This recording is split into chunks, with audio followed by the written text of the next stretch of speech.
उनके साथ ही हमारी भारतीय जनता पार्टी के प्रदेश के अध्यक्ष भाई मोहनलाल भड़ोली जी, पंडित जी महाराज हमारे बीच में उपस्थित हैं।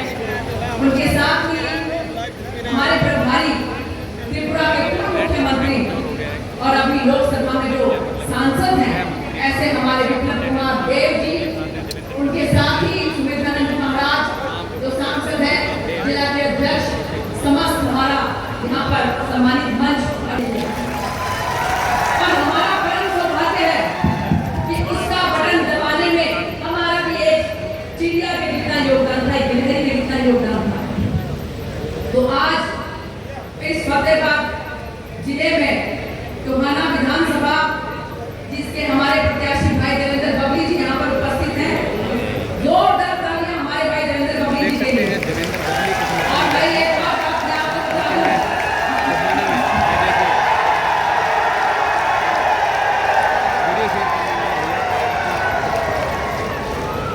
प्रतिनिधित्व मैं कर चुकी हूँ उनकी 9 विधानसभा के ऊपर मेरा हक है, लेकिन अब चूंकि हमारी भारतीय जनता पार्टी ने मुझ पर विश्वास व्यक्त करके मुझे रतिया विधानसभा से जिम्मेवारी दी है और टोहाना विधानसभा की जिम्मेवारी हमारे भाई देवेंद्र बबली की है और फतेहाबाद से भाई तुराराम जी हैं। वाहेगुरू जी दा खालसा, श्री वाहेगुरू जी की फतेह।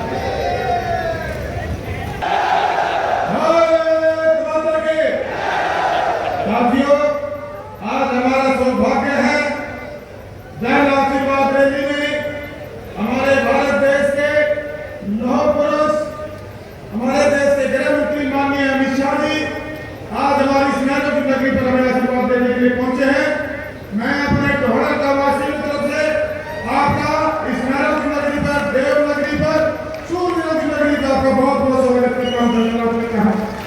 हमारे पूर्व में मुख्यमंत्री हमारे भाई और सह प्रभारी हरियाणा से श्री विप्लव जी, हमारे पार्टी के प्रदेश के अध्यक्ष हमारे बड़े भाई मोहनलाल भड़ोली जी, सम्मानित मंच, आज हम इस आदमी देखने आए हैं कि टोहाना वालों में जोश कितना है, एक बार जोश दिखा दो नारे लो, भारत माता की, भारतीय जनता पार्टी, भारतीय जनता पार्टी, नरेंद्र मोदी जी, अमित शाह, हमारे राष्ट्रीय अध्यक्ष श्री नड्डा जी। साथियों, आज आपने दिखा दिया है कि आज पूरा टोहाना का भारतीय जनता पार्टी के साथ है, कमल के साथ है और आपके आशीर्वाद से, आपके परिश्रम से, आपकी मेहनत से 5 तारीख को जो चुनाव है उस दिन कमल के सामने वाला बटन दबाकर आपने अपने भाई बेटे देवेंद्र बबली को अपना आशीर्वाद देना है और आपने ये सुनिश्चित करना है कि आज अमित शाह जी यहाँ आए हैं तो ये सीट ही नहीं, रतिया और फतेहाबाद ये तीनों सीटें हम जीतकर माननीय अमित शाह जी की झोली में डालने का काम करेंगे। साथियों, ये टोहाना की धरती को अमित शाह जी को बताना चाहूंगा, सर हमारी धरती का वरदान है, ये केंद्र की सरकार के साथ हमेशा सत्ता में रही है और एक प्रधानमंत्री सर इसके पास पावर भी नहीं है। सर पहले आपके पार्टी के प्रदेश अध्यक्ष थे, उससे पहले जो हमारे सामने खड़े थे वो भी मंत्री रहे हैं, लेकिन दुर्भाग्य ये रहा कि वो ऐसा परिवार है जिन्होंने देश के साथ गद्दारी की, टोहाना के क्षेत्र के साथ गद्दारी की। सर डेवलपमेंट नहीं होने दी, मुझे भी सदा सौभाग्य मिला 1 लाख से ज्यादा वोट लेकर मैं विधानसभा पहुंचा था और टोहाना क्षेत्र की डेवलपमेंट करने का सौभाग्य मुझे प्राप्त हुआ। एक समाज सेवी को एक समाज सेवा करते हुए आपने राजनीति के इस अखाड़े में उतारा है और आज यही एक कहानी की पूरा टोहाना का कि हमारी माता शक्ति, हमारे पिता तुल्य बुजुर्ग, हमारे नौजवान साथियों, मेरे भाई मेरे साथ हैं। सर आज पूरा टोहाना का आशीर्वाद देना जाता है और अब तो आपका आशीर्वाद भी माननीय नरेंद्र मोदी जी का आशीर्वाद और हमारे अमित शाह जी का आशीर्वाद, पूरे भारतीय जनता पार्टी का जो केंद्रीय नेतृत्व है उनका पूरा आशीर्वाद मेरे साथ है। हमारे प्रदेश का पूरा जो हमारे नेता हैं उनका आशीर्वाद मेरे साथ है और अपने 233 बूथों में से 231 बूथ जीते थे। अब की बार 233 बूथ हैं, अब की बार मुझे 233 बूथों पे आपका आशीर्वाद, आपका प्यार और जीत चाहिए। साथियों, एक बूथ जीतना है, घर घर जाओ, हमारे देश को लेकर 2017 में भारत महाशक्ति बन के आगे बढ़ रहा है। हरियाणा प्रदेश सबका साथ, सबका विकास, सबके प्रयास और सबके विश्वास के साथ आगे बढ़ रहा है। ये बात बतानी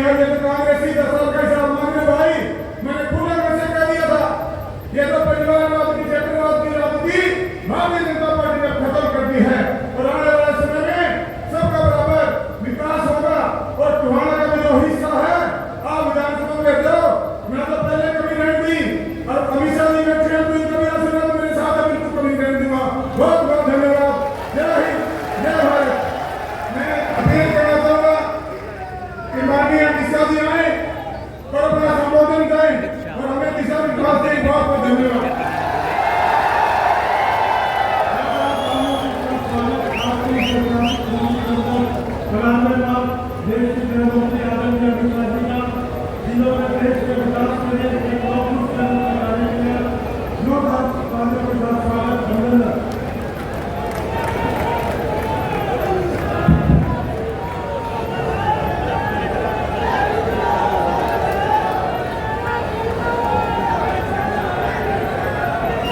मेरे साथ बोलिए, भारत माता की।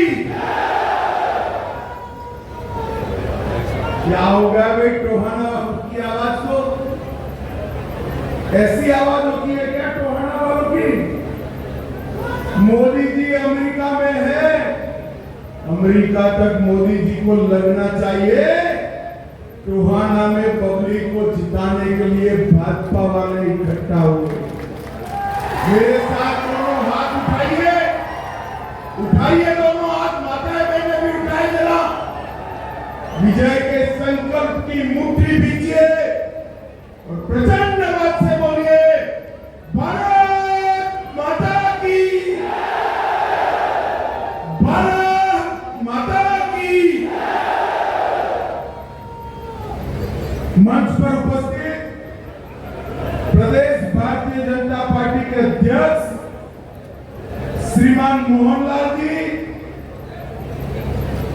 हमारे स्वामी सुमेधानंद जी, बलदेव ग्रोहा जी, सुरेंद्र आर्य जी, बिहारीलाल बिश्नोई जी, प्रवीण जोड़ा जी, नरेश बंसल जी, और आज जिनको जिताने की अपील करने आया हूं, टोहाना का हमारा शेर जैसा प्रत्याशी देवेंद्र बबली जी,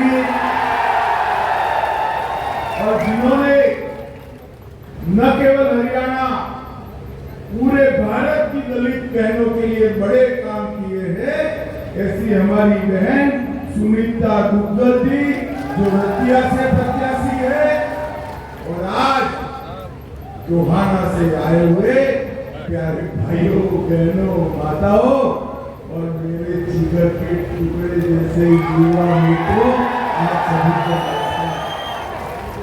भाइयों बहनों, सबसे पहले फतेहाबाद की इस ऐतिहासिक भूमि को मैं प्रणाम कर मेरी बात की शुरुआत करना चाहता हूँ। ये भूमि पर कई संत महंत वीर और सुराओं का आशीर्वाद रहा हमेशा से। इसने देश को बचाने की, देश को रक्षित करने की आहले को आगे बढ़ाया, और भाजपा सरकार के नेतृत्व में हमारे टोहाना ने नई ऊंचाइयों को सर किया है, नई ऊंचाइयों को सर किया।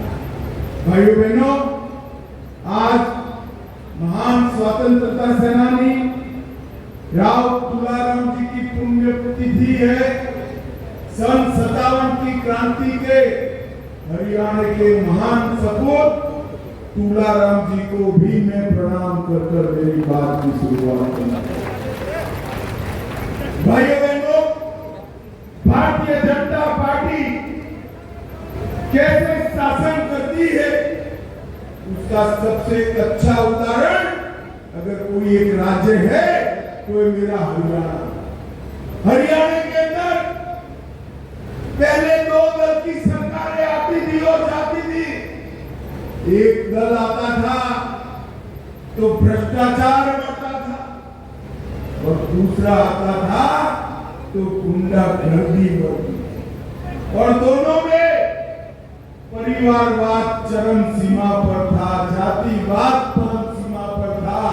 पहली बार भारतीय जनता पार्टी ने पूरे हरियाणा की सरकार बनाई है।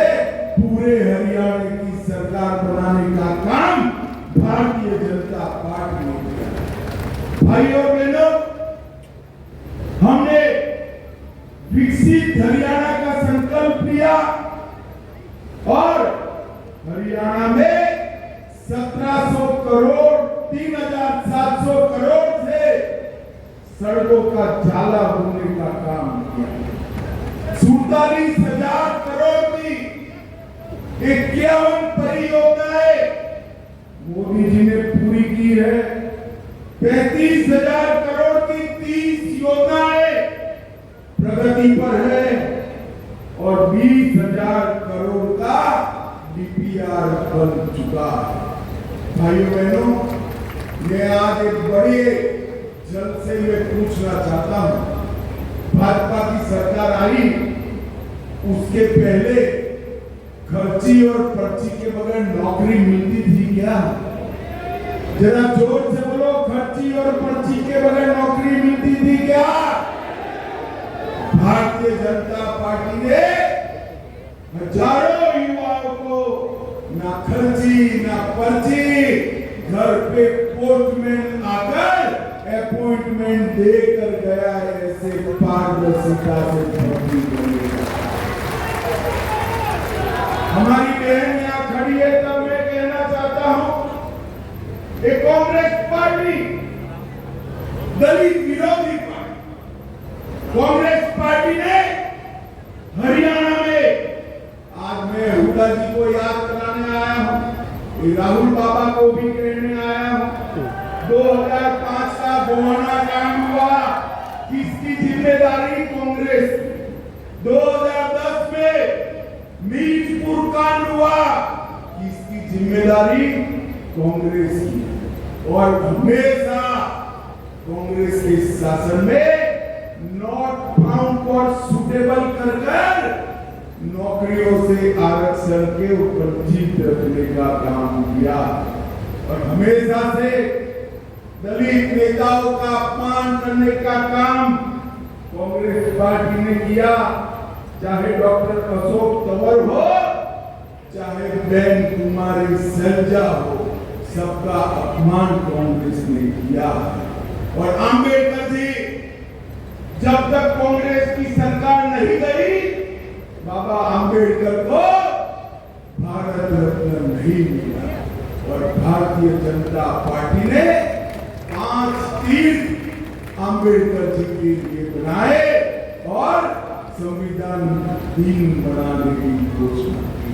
अभी राहुल गांधी अमेरिका में बोले हैं कि विकास हो जाने के बाद आरक्षण की जरूरत नहीं है, विकास होने के बाद हम आरक्षण हटा देंगे। भाई हरियाणा तो, हमारा हरियाणा तो पूरा विकसित है, आरक्षण चाहिए या नहीं चाहिए? जरा जोर से बोलो, चाहिए या नहीं चाहिए? एससी का और ओबीसी का आरक्षण अगर कोई इसकी रक्षा कर सकते हैं तो केवल और केवल नरेंद्र मोदी कर सकते हैं। नरेंद्र मोदी।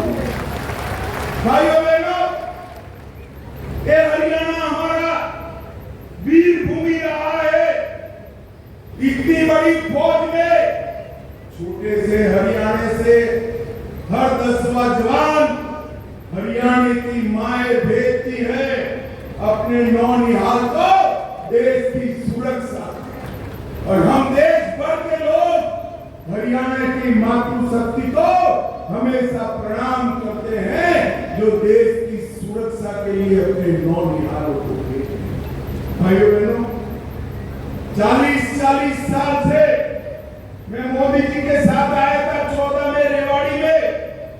40 साल से जवान मानते थे कि 1 रैंक 1 पेंशन होना चाहिए, मगर कांग्रेस के माथे पर झूम नहीं रहे।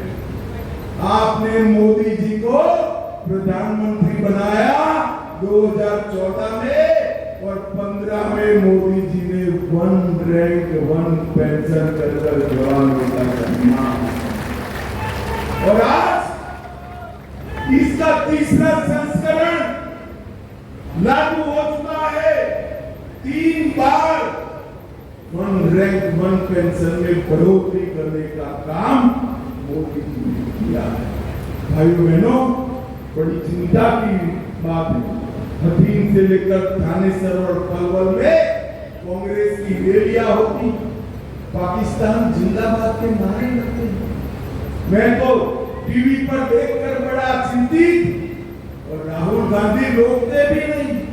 मुझे बताओ भाइयों बहनों, जो पार्टी की सभाओं में पाकिस्तान जिंदाबाद के नारे लगे, हरियाणा इसके साथ रह सकता है क्या? जोर से बोलो, रह सकता है क्या? अरे राहुल बाबा, आपकी सभा में पाकिस्तान जिंदाबाद के नारे लगवाते हो, किसको खुश करना चाहते हो? ये तो हरियाणा है, यहाँ से नौनिहालों में अपना खून देश की रक्षा के लिए बहा है। भाइयों बहनों, ये राहुल गांधी नेशनल कॉन्फ्रेंस के साथ जाकर कश्मीर में कहते हैं हम धारा 370 को वापिस लाएंगे, हम सारे आतंकवादियों को छोड़ देंगे। मुझे बताओ टोहाना वालों, धारा 370 वापिस लानी चाहिए क्या? जोर से बोलो, लानी चाहिए क्या? आतंकवादियों को छोड़ना चाहिए क्या? अरे राहुल बाबा, आपको क्या आपकी तीसरी पीढ़ी भी आ जाए, धारा 370 वापिस ये इतिहास बन चुका है। आपके समय में, आपके नाना के समय में धारा 370 ने कश्मीर पर सवालिया निशान लगाया था। नरेंद्र मोदी जी ने उस सवालिया निशान हटाने का काम किया है, अब वो वापिस नहीं आया। भाइयों बहनों, आज मैं आया हूं तब कांग्रेस पार्टी के भ्रष्टाचार की भी बात करना चाहता हूं। कांग्रेस की सरकारें थी, दिल्ली के दामाद को खुश करने के लिए हरियाणा की किसान की भूमि बोरियत के मोल दे दी और बड़े बड़े भ्रष्टाचार किए। उस वक्त हुड्डा साहब की सरकार में डीलरों का दबदबा था, दामाद का दबदबा था और भ्रष्टाचारियों का दबदबा था। भारतीय जनता पार्टी ने ये डीलर और दामाद वाली सरकार को समाप्त करने का काम भारतीय जनता पार्टी। भाइयों बहनों, हुड्डा साहब ने कांग्रेस के घोषणा पत्र में वादा किया है 2 लाख नौकरियां देंगे, हम भी देने वाले। परंतु हुड्डा जी, मैं कांग्रेस पार्टी के नेताओं को पूछना चाहता हूं, ये 2 लाख नौकरियां किसको दोगे भाई? जो युवा योग्य है उसको दोगे या जो आपको खर्ची देता है, जिसके पास आपकी पर्ची है उसको दोगे? भाइयों बहनों, कांग्रेस को जिताने का मतलब है युवाओं के पास से 20 लाख, 25 लाख, 30 लाख नौकरी के बारे में भ्रष्टाचार करना।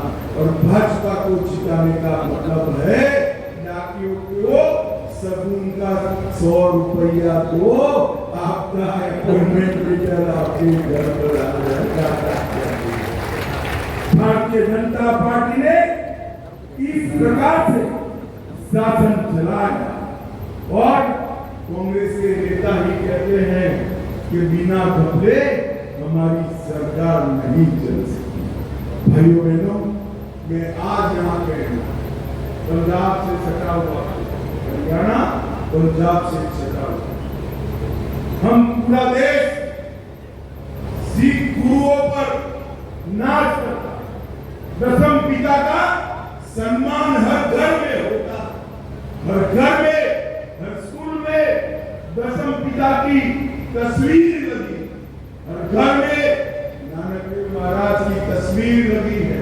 तो राहुल बाबा कहते हैं सिखों को भारत में पगड़ी पहनने की स्वतंत्रता नहीं, सिखों को भारत में कड़ा पहनने की स्वतंत्रता नहीं, सिखों को भारत में गुरुद्वारे में जाने की परमिशन नहीं। राहुल बाबा, कौन से भारत में जीते हो तुम? यहाँ तो सिख नहीं, हम सब, हमारे सिख भाई ही ले जाते हैं, हम भी जाते हैं, बड़े शान से पगड़ी डालकर गुरु ग्रंथ साहब को मत्था टेक।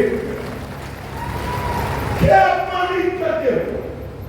कहां से सीख कर आए हो? अमेरिका में जाकर बोलते। मैं आज पूछना चाहता हूं, टोहाना की जनता के दरबार में हमारे सम्मान हम सब करते हैं या नहीं करते हैं? सिख भाई सम्मान के साथ पगड़ी और कड़ा पहनकर गुरुद्वारे में जाते हैं या नहीं जाते हैं? अरे राहुल बाबा, आप क्या कहोगे? सिख पंथ के अपमान का इतिहास को आप दिल्ली के दंगों में आपकी सरकार भी हजारों सिखों का रोड पर कत्लेआम हुआ, बच्चे और माताओं को भी नहीं बख्शा। और आपके पिताजी ने कहा था बड़ा दर्द गिरता है तो भूमि हिलती है। राहुल बाबा, अगर आपको कुछ करना है तो कोई गुरुद्वारे में पगड़ी डालकर जाओ और हमारे सिख भाइयों की माफी मांगने का काम करो। माफी मांगो भाइयों बहनों, हरविंदर साहब का अपमान हो या सरदार मनमोहन सिंह का अपमान हो, ये कांग्रेस पार्टी ने ही किया। भाइयों बहनों, आज मैं कहने आया हूं 10 साल के भारतीय जनता पार्टी के शासन में धुआं मुक्त हरियाणा हमने बनाया है। पढ़ी लिखी पंचायतें देने का काम हमने किया है। हरियाणा बासमती चावल में देश का सबसे बड़ा निर्यातक बना है। हर 10वां जवान सेना में हरियाणा से है। और ये एमएसपी करते हैं, किसी अंग्रेज ने इनको लीक कर दे दिया है। वो एमएसपी बोलते रहते हैं। एमएसपी का फुल फॉर्म भी मालूम है?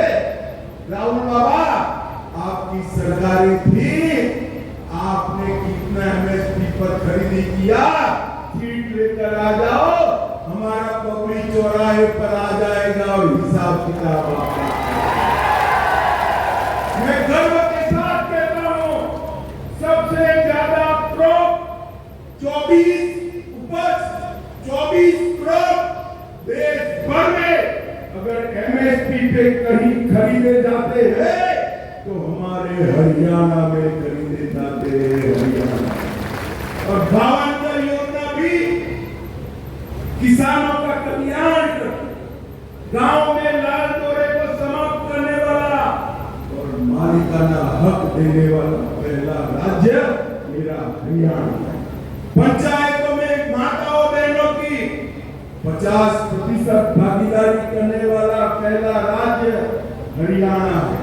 हर ग्रामीण घर में का हिसाब लेकर आया हूं।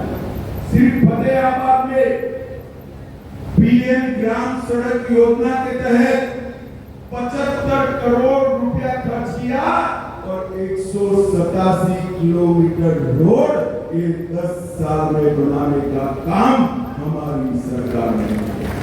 भाइयों बहनों, जोर से ताली बजाना राहुल गांधी तक पहुंचना चाहिए। पीएम किसान 1 लाख किसान लाभार्थियों को 200 करोड़ रुपया नरेंद्र मोदी जी ने सीधा बैंक अकाउंट में डालने का। 1900 हेक्टेयर भूमि सिंचाई की बढ़ाई, 700 मेगावाट के 2 स्वदेशी रिएक्टर बनाए और 5 करोड़ 50 लाख 4600 रेहड़ी पटरी वालों को लोन देने का मोदी जी ने काम किया। 62,000 घरों में पानी पहुंचाया। हर घर में शौचालय, हर घर में गैस, हर घर में बिजली पहुंचाने का काम किया और 580 स्कूलों में शौचालय और पानी पहुंचाने का काम नरेंद्र मोदी।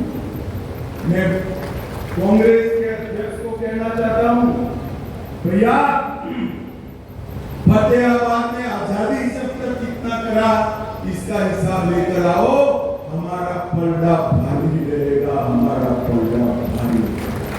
भाइयों बहनों, हमने आगे भी तय किया है, अमरूद को जीआई टैग देकर यहाँ का अमरूद विश्व के बाजार में पहुंचाने का काम भारतीय जनता पार्टी करेगी। सभागार भी बनाएंगे, ओलंपिक की नर्सरी भी बनाएंगे। भाइयों बहनों, हमने कुछ वादे किए। माताएं बहनें इतना बड़ा ब्लॉक बनकर बैठी हैं। मोदी जी ने तय किया है कि चुनाव के बैंक के अकाउंट में 2100 रुपये का चेक आपके यहाँ भेज। हमने तय किया है 500 रुपये में गैस का सिलेंडर मिलेगा, दाम कितने भी हो, हरियाणा की माताओं को 500 रुपया ही देना है। IMP खरगोदा की तर्ज पर आधुनिक शहर फतेहाबाद में भी बनाएंगे और अब तक मोदी जी 5 लाख का इलाज का खर्च देते हैं, हर परिवार को अब 10 लाख तक कोई पाई मिलने लगी है। सुनिए सुनिए, ताली मत बजा दीजिए, 10 लाख तक पूरे परिवार को, और घर में बुजुर्ग है तो 15 लाख तक का पूरा खर्चा भारतीय जनता पार्टी सरकार। 24 फसलों को MSP पर संपूर्ण रूप से खरीदा जाएगा। 2 लाख युवाओं को सरकारी नौकरी, 5 लाख युवाओं के लिए रोजगार का अवसर और प्रमोशन योजना से मासिक स्टाइपेंड देने का काम करेंगे। 5 लाख गरीबों के घर बनाएंगे। हर व्यक्ति का डायलिसिस और डायग्नोसिस मुफ्त किया जाएगा। हर जिले में ओलंपिक की नर्सरी बनाएंगे और अव्वल बालिका योजना हेठल तहत प्रत्येक छात्रा जो कॉलेज जाती है इसको स्कूटर देने का काम भी भारतीय जनता पार्टी। अग्निवीर के लिए युवाओं को राहुल बाबा गुमराह कर रहे हैं। टोहाना वालों, मैं बात का पक्का हूं, मैं आपके बीच में कहकर जाता हूं, एक भी अग्निवीर बाकी नहीं रहेगा। हरियाणा के हर अग्निवीर को पेंशन वाली नौकरी देने का काम हरियाणा और भारत सरकार। KMP के तौर पर नई वंदे भारत ट्रेन चलाएंगे। हम मेडिकल और इंजीनियरिंग पढ़ने वाले OBC और SC छात्रों को 50-25 लाख के लोन की गारंटी हरियाणा सरकार करेगी। भाइयों बहनों, मैं आज आपको करबद्ध विनती करने आया। ये चुनाव हरियाणा के लिए बड़ा महत्वपूर्ण है। जिनको 10 साल से भ्रष्टाचार करने का मौका नहीं मिला, वो सारे राह देखकर बैठे, उनके मुंह से लाल टपक रही। दिल्ली के कई दल्ले राह देखकर बैठे, कब यहाँ कांग्रेस की सरकार आए। मुझे बताओ, टोहाना वालों, ये हरियाणा को दल्लों के हवाले करना है क्या? जोर जबर करना है क्या? आप मानते हो भ्रष्टाचार बगैर की सरकार कांग्रेस पार्टी दे सकती है क्या? किसानों का सम्मान नहीं कर सकते, दलितों का सम्मान। भाइयों बहनों, 10 साल तक हमने हर गांव का विकास किया। आगे 5 साल आशीर्वाद दीजिए। ऊपर मोदी जी आ गए हैं, नीचे भी कमल फूल की सरकार बनाइए। ये डबल इंजन सरकार हरियाणा को देश का नंबर 1 राज्य बनाएगी। मुझे बताओ टोहाना वालों, हमारे बबली जी ने लक्ष्य रख दिया कि सबसे ज्यादा लीड से जीतना। तो ये 15-20 हजार लोगों से ये पूरा हो जाएगा क्या? पूरा हो जाएगा? अरे यार, क्या मुझे मूर्ख बना दो, मैं बनिए का बेटा हूँ, गणित आता है मुझे। ऐसे नहीं पता आप कहोगे और मैं मान लूंगा। एक रास्ता है, मैं बताऊं क्या? जरा जोर से बोलो, बताओ, और जोर से बोलो, बताओ। ये सभा के बाद हर व्यक्ति अपने मोबाइल से 10-10 लोगों को टोहाना और रतिया में फोन करे। 10-10 लोगों को, भाई को, भाभी को, काका को, काकी को, माँ को, बाप को, दोस्त की पत्नी, भाभी को, सबको फोन करना है और कहना है कमल के निशान पर 12 बजे के पहले बटन दबाना है। कहोगे क्या? जरा जोर से हम तक हाथ उठाकर बोलो, माता बहन भी उठाए। कहोगे?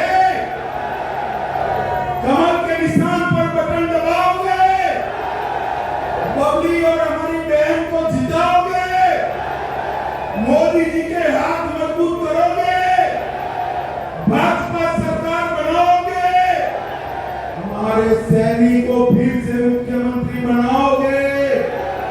दोनों हाथ उठाइए, उठाइए दोनों हाथ। विजय के संकल्प की रूठी पूछे और प्रचंड आवाज से बोलिए, भारत